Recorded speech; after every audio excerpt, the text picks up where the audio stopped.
Assalamu alaykum aziz qarindoshlar. Anglayotganinglar Zordun Sabirning Archa Yaprighi nomli povestlar to'plamining davomi. Kelib ko'rgin didorimni, chekma yurak tarimni, qachon berib quchoqlayman ko'nglimdagi yarimni. O'lma adash, dedi avam hayajon bilan. Quyğina saqi, rasa to'ldirib ichadigan yeri kelib qoldi. Aydın kecha, yanıla şu tonuş tolun ay.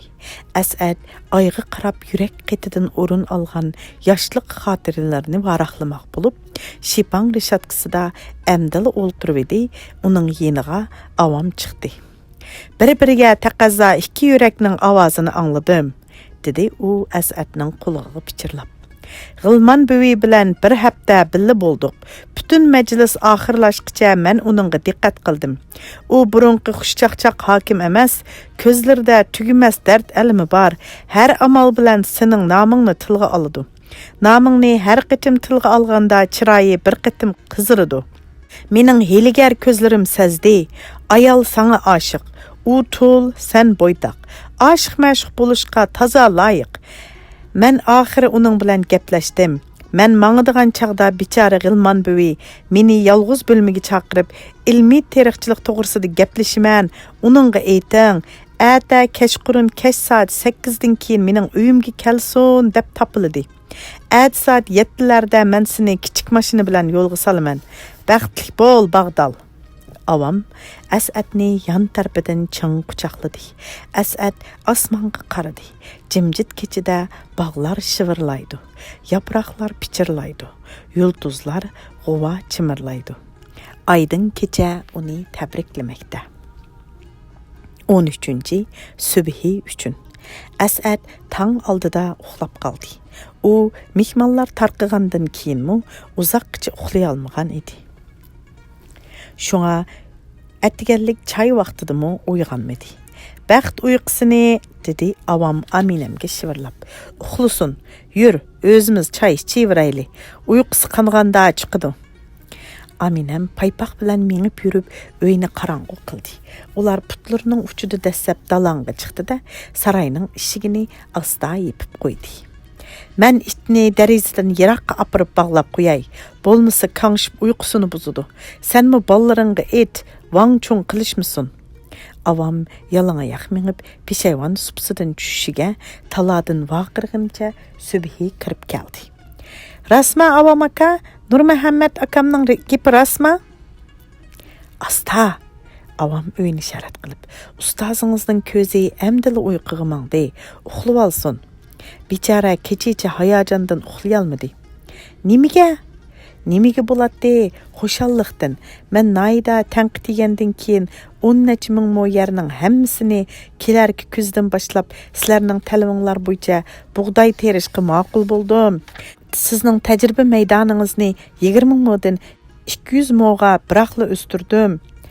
Xirajatingizni 10 barobar o'stirdim. Sizlarga yordamlashadigan 10 dak ishchi ajratdim. Traktor, kombaynlardan xohlagancha foydalansizlar. Rasma, nimandaq yaxshi? Qiz yana vaqirvatdi. Bugunla apamning yeniga berib ustingizdan bergan arzimni qaytarib olaman. Birinchidan apangizning yeniga oldirmang, dedi avam pichirlab. Bugun bormang. Nimishqa? Apangiz yo'q. Akşamla telefon bilan so'zlashdim. Atda sizni o'zim elib borman yoki Nurmuhammad motosiklet bilan opirib qo'ysinmi? Qizning chiroyidan shodlik o'chdi. U qo'shimisini turib ta'tir qarab oldi. Bugun o'zim piyoda ketaverman, dedi. Qiz sirtqa qarab yugurib chiqib ketgandan keyin avam jiran etini to'qib qo'radan chiqdi. Asad tush ko'rdi. U tushida G'ilman buvini emas, Subhini ko'rdi. Subhi ko'pchilikning oldida Asadga qo'pol tegayotgandek. Siz Urumchidan mening ishimni deb keldingiz. Men natija qozondim. Maqsadingiz hal bo'ldi. Endi siz kessingizmi bo'laveradi. Men sizni tashlab ketamdiman. Men sizning dadingiz. Siz mening o'z qizim. Mening dadam o'shamop. Qiz Asadga so'g'oq nazar bilan qaradi. Birdilla ko'zlaridan yosh agidi. Asad xuddi birsi ustiga sovuq suv quyib etgandek andikib uyg'ondi. Öy qaranğı, jimjit idi. U qayta uxlash uchun o'ng yeniga o'rildi. İşi ətikeş həll boludu. Həmmisi həll boludu. Bəlkim sübhi xoşalmı bular? Bəlkim ata-anasının ajoyib sərgüzəştini anlap beyaram bular. Lekin nemili bolmusun qız öz atasını bilib bilish kerak. O'shamibning aq niyatlik tarbiyachisi ekanligini, uning badinda o'shamibning qini yo'q ekanligini bilib qo'yish kerak. Bəlkim birinci qədəmdə anısının mening bilan turmuş qurğanlığını bilib xoşal bular. Çünki qız mening yaman adam emasligimni bildi. Əmdi özüge ömür boyu mənfəət berdigan yaxşı ata, ustaz bola alaydiganlığımı işinidu. Demək, ət keç saat 8-dən keyin mening ixlasım quchug'imga o'zini atidi. 21 yil burunqidek men uning umoq beshini ko'krigimga tangman. U mening yirik chachlarimni nozuk barmoqlari bilan o'ynaydi. Shirin xiyol uning uyqusini qochirdi. U endi har qanday qilibmi uxlay olmadi. Oxiri yostiq tegidan soatini ilib qaradi. Soat 11 bo'lgan edi. Bu qanday 11? Kech saat 11'da men şipang deydim go. Saat to'xtab qaldimi ya? U saatini tinchvidi, men o'tibdi. U uyning kungay temiga qaradi. Shu chaqda sirtda xo'roz qishqardi. Dariza tarafdan inchika yo'riq tushmoqda. Demak, allaqachon tong etib bo'lgan. İxlas büyü bilan ko'rishadigan kunning oltin nurlari uningga xush xabar yetkazmoqda edi. U aldirab kiyindi. U tushunib bo'lmaydigan bir xil sherin tuyg'uning g'idiqlishi bilan jiddiylashdi. Uning na kitob o'quvisi, na bir narsa yegisi kelmadi. Uning sakrigisi, daraxt shoxlariga esilg'usi yoki birsi bilan chelishqusi, vaqirab naqsha etqusi keldi. Umuman bundan 21 yil burunqi kapsizliklardan birarsini qilg'isi keldi. Lekin buni yasidaq uy, gullik hoyla uning tarliq qiladi. U shundaq bo'lsa-mu o'ziga ish topdi. Gilam ustida paypoq bilan mengib yurib, birda tiklama aynakka, birda ishkap aynigiga, yana birda tom aynigiga qaradi. Her üçüyle aynakda ko'zlari baxtdan xumalashgan, uruq yuzini uşaq qoruqlar çırmağan, çaşlari shalonglashgan va aqargan, qanshiri qingraqqa o'xshab qolgan. Uzun bo'yin bir odam kulimsirab turadi. Asad kichik sumkasidan saqal olg'ish mashinani ilib, ingaklari atrofida gijildatdi. Kichik batareya mening kuchi bilan mangadigan saqal qirg'uchi mashina xuddi tomuzg'idek bir xil ovozda gijildadi. Asad sirtqa chiqib kunga qaradi. Oktabrning oxiri bo'lib qolganib qaramay kunning xili tapti bor edi. Eriq bo'yidagi seriq g'azanglar ustida yezi bolalari yalang kiyimlar bilan o'ynashib Asad ularning yeniga berdi. Balalar o'rinlardan turishib, qo'llarini ko'ksiga qo'yib, "Assalomu alaykum" deyishdi va kichik qo'llarini Asadga sunishdi. Asad ular bilan birma-bir ko'rishib bo'lib, har biriga 10 tiyindan pul berdi. U avamning qo'ylisiga kirib, kun chiqish tamg'i joylashgan yozliq oshxonaga qaradi. U yerda oqshomqi qochqumushlar ayqin-sayqin turadi. Asad ish tepilg'iniga xush bo'ldi. U çaydandan qaynoq suv quyib qochishdi. Soatiga qarsa yanala 11dan 37 minut o'tgan. Öy egilari yana bir saat kelishi mumkin. Angacha nima qilguliq? U qochquchilarni joy-joyiga qo'yib etib, kanarda esiqliq turgan semiz qo'y go'shini ko'rib qoldi-da, o'ziga yangi ish topdi. Darhol o'choqqa ko'mir selvitib, lag'man etish uchun ximir yo'g'irishga kirishib ketdi. U osh so'zishga boshlaganda, o'yliga qaqoqlab kulgunicha Aminem kirib keldi. "Voy o'lay!" dedi u meydisini tutib. "Xulim qo'shnilar ko'rsa nimami der?" "Nomusliq ishmi bu?" dedi Asad Aminemga qayrilib qarab. "Men 20 necha yildan beri qilib kelyapman. Bir qitimmi birsining mazoq qilganini anglamabdiman. Bizning bu yerda qozonga chepilgan er kishini zangli qiladi. Men avomga suvmi akelgizmayman." "Qiziq." Kuldi Asad beshini eg'itib. "Ketman bilan qir so'qish ayollarning ishi emas edi-ku. Hozir mana bu ishni ayollar qo'liga olibdi. Ayollarni hech kim zangli qilishmaydi ekan-u, qozon beshiga erlar kelsa mazoq qiladi ekan. Bu bir cho'ng tengsizlik. Xuddi Xilman hokimdekli gap qildingiz", dedi Aminem kolunu yuyutib. Bizmi şundaq tonuymiz, lekin qılalmaymiz. G'ilman büvi neç qitim avam ikkimizni tanqid qildi. Aminem har qitim G'ilman hakim degan so'zni aytganda As'adga yer tegidan qarab qo'yadi. Uning sinchi ko'zlarini bayqab qolgan As'ad gapini yoshirib o'ltirmadi. Aminem, aytinga, men navoda ashu G'ilman büvi bilan to'y qilsam gap cho'chakka qolarmanmi? Demakchi bo'lganim maslan qizimiz Subhi xafa bo'lib qolarmi? Aminem cho'yli chayqavitib aytdi. U bir oltindekli qiz. G'ilman hakim nurg'un loyiqlarni ashu Subhi uchun qaytirib etdi. Men bir qatim oblastning bir mas'ul kadri G'ilman büviga kishi qo'yibdi. G'ilman hakim ixtiyorini qiziqtirib qo'yibdi ekan, qizi zodla unumabdi deb anglagan. Avam yaqinda menga mushu Asad apandining bizning hokimga ko'ngli tushib qolgan o'xshaydi. Hokimga bu odam yaqqandek qiladi-ku. Hozir ular astirtdan dut elib kuyishyotidi. Sen Subhi bilan so'zlashgan. Subhi norozilik qilmaslar mushlarning elchiligini ustimga olaman deydi. Men Subhi bilan so'zlashdim. Asad qo'lidagi ishini to'xtatib, butun diqqati bilan Aminamning so'ziga quloq soldi. Qiz, navoda rostlikisi bir-birini yaxshi ko'rgan bo'lsa, navoda anam o'sha mabdadamning o'rnini ashu odam basalaydi deb to'nigan bo'lsa, nimami deydim? Dedi-yu, lekin buqildab yig'lavatdi. Shu chaqda o'ylaga Subhini agashtirib, qaqqaqlab kulgunicha avam kirib keldi. Asad qizardi va hech qachon ko'rilib boqmagan darajada o'diqdi.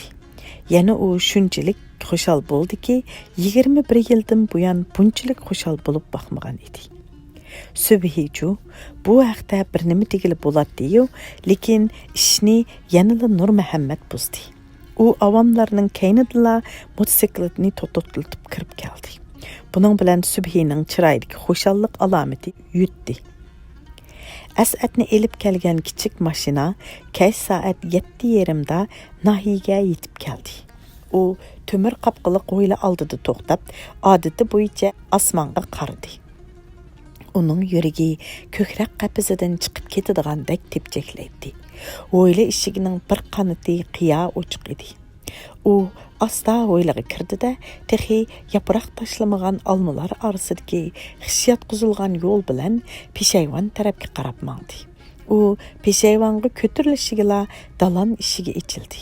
Uydan chiqqan kuchlik yo'riqda jigarang pufayki kiygan, to'liq kelgan go'zal ayolning qomati gavdalandi. Asad nima qilarini bilmay qoldi. Ammo ayol un-tinsizla uningga qo'l uzatdi. Ixlos, Asad, ular dalon tapsidila quchoqlashdi. Asad ixlos bo'yining chochlarini, bo'ynini, mo'rlarini butun tashnaligi bilan so'ydi.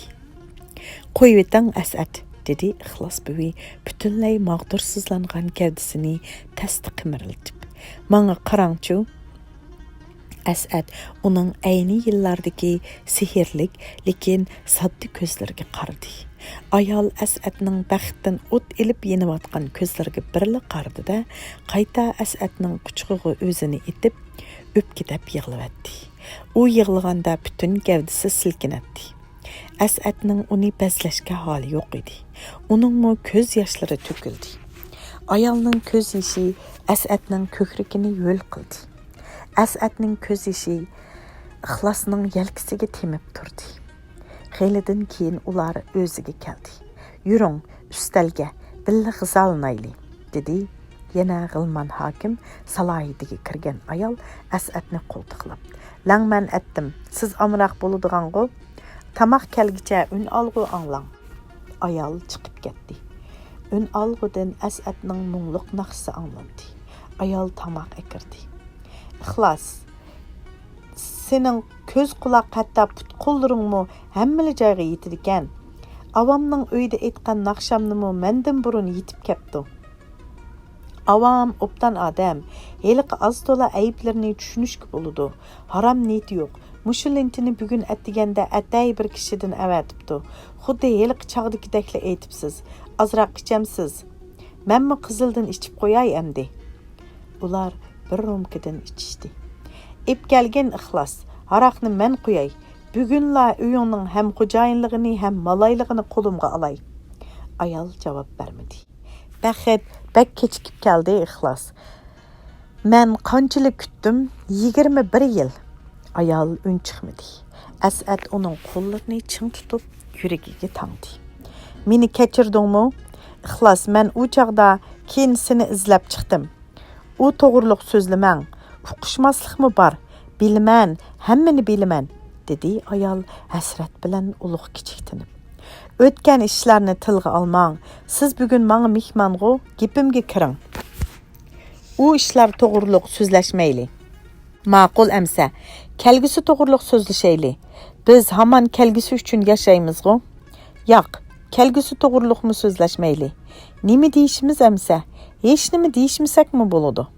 Mening gapim shunchalik jiqqu ixlos. Keyinga qoldiramizmi amsa? Ayol yana javob bermadi. Ular untinsiz o'ltirib, yana 2 romkadan haroq ichishdi. Asad xeyli qizardi. Lekin ayolning hech nima deyishmasakmi bo'ladi degan so'zini unutmadi. Ular bir-biridan ko'z uzishmay qarashatdi. Ularning ko'zlari ovozsiz so'zlashmoqda. Bir-biriga seg'inish, dard alamlarini bayon qilmoqda edi. Tamoq yeyilib bo'lgandan keyin Asad chiday olmadi. Ixlos, men hammani o'yildim. Endi sening yiningda doim birga bo'laman. Umuman bizning xotin bo'lib o'tishimiz uchun hech qanday to'salg'i yo'q ekan. Atila men qonuniy rasmiyatlarni to'liqlayman. Ayol kulib qo'ydi-da, Asadga o'rin tayyorlab dedi. To'g'ri, bizning xotin bo'lib o'tishimizga hech qanday to'salg'i yo'q. Bugun bizning xotinchilik hayotimizning boshlanishi deyishga bo'ladi. Lekin yana qanday lekin? G'ilman Asadning chechini silab qo'yib, hasratlik kuldi. Uxlang, buguncha mushu lekinda to'xtab turayli. Xo'sh, yaxshi tush ko'ring. Ayol yenik harakat bilan uydan chiqdi-da, chiroq o'chirildi. Asad kechicha tuzuk uxlay olmadi. O'ylig'i chiqdi, suzuk osmondagi yolg'iz oyga, ochiq shamolda yaproq to'kilayotgan egiz teraklarga qaradi. O'ylida yoz avachchiligi chillab, g'uchchida echilib turgan atir gullarni ko'rdi. Uyga kirib, ixlos buvining va subhining salomatligi uchun haroq ichdi. Uning naqshi etqusi yig'ilg'isi keldi. G'ilman hokim uni uyg'otganda kun ag'amchi bo'yi o'rlagan edi. Lekin to'g'risida endi aytarsiz, dedi Asad oqshomqi ixlos buvi nazokatini butunlay yo'qotib, salmoqliq, surlik G'ilman hokim tusiga kirgan ayolga qarab kulimsirab. Endi aytaman, dedi hokim xotirjamlik bilan. Baxtni kim yomon ko'rdi? Lekin siz bilan baxtli bo'lishni istaguchi malla emas-ku. Rohatni qanday qilasiz? Men uning bilan xat orqali so'zlashib, hammani bildim. Nimishqa o'zingizni baxtli qilishni o'ylaysiz? Rohat sizni baxtli qilish uchun shuncha chiqishlarni qilgan bo'lsa-mu, siz uni baxtli qilish uchun hech nima qilmabsiz. Hammala odam shundaq o'z baxti uchun boshqalarni azobga silayversa, baxtliklardan baxtsizlar ko'payib ketmasmi? Rohatni baxtli qiling. Ixlos buvi o'lgan bo'lsin. Subhi bu sirni bilmasin. Bu mening iltimosim. Asad yerga qarab uzungacha jim bo'lib qoldi. Rahmat sizga, dedi u o'rnidan turib. Lekin rohatni baxtli qila olmasam-chu? Masalan, kechikkan bo'lsam-chu? U chaqda subhining baxti bizning baxtimiz bo'ladi. U G'ilman hokimning hovlisidan xuddi tosh bog'lab qo'ygandek eg'irlashgan oyoqlarini yo'tkab qaytib chiqdi. Asad shu kunila Nahidin shahriga kirib mehmonxonaga o'rinlashdi. 3 kundan keyin aeroplan Eli daryo vodisini aylanganda darizadan hiliqi o'zining yoshligi o'tgan yezini asladi. U Urumchiga kelib Uttur Rohatning yotog'iga keldi. Yataqni çekdi. Yataqdan başqa bir kishi chiqdi. Asad uningdan so'radi. Rohat naga ko'chib ketdi? Texi xabaringiz yo'qmi? Turmushga chiqib yo'ldishi bilan sirt viloyatga yo'tkilib ketdi. Endi qanday qilish kerak? Rohatni baxtli qilishmi uning qo'lidan kelmadi. Uningga dassab turgan qorliq ko'chalarmi ko'ngilsiz tuyuldi. Shuncha yil nimani kutdim? Nima uchun rohatni intizor qildim? Mana oxiri kutkuzgunimdimi quruq qoldim. 46 yoshlik odam uchun Әмді muhabbatdan bəxt izlashning ortiqcha avarchilik ekanligini bilishim kerak. Qolgan umrni ko'ngillik o'tkazish uchun yer yuzida yana men uchun nimalar qoldi? Durust, subhi bor.